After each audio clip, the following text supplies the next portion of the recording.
சூடு கொஞ்சம் ஏத்திக்க மாமா.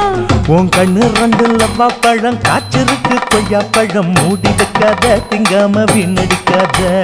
புள்ள இருக்க போகையில புள்ள வரம் கேட்க வந்தேன் தள்ளி நிக்காத மனச தெள்ளி வைக்காத.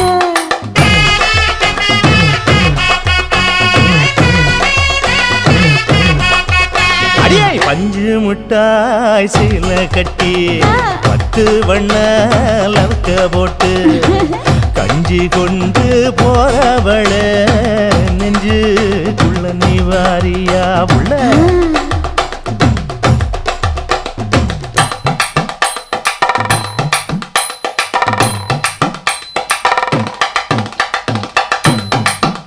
அம்மாடி யப்பா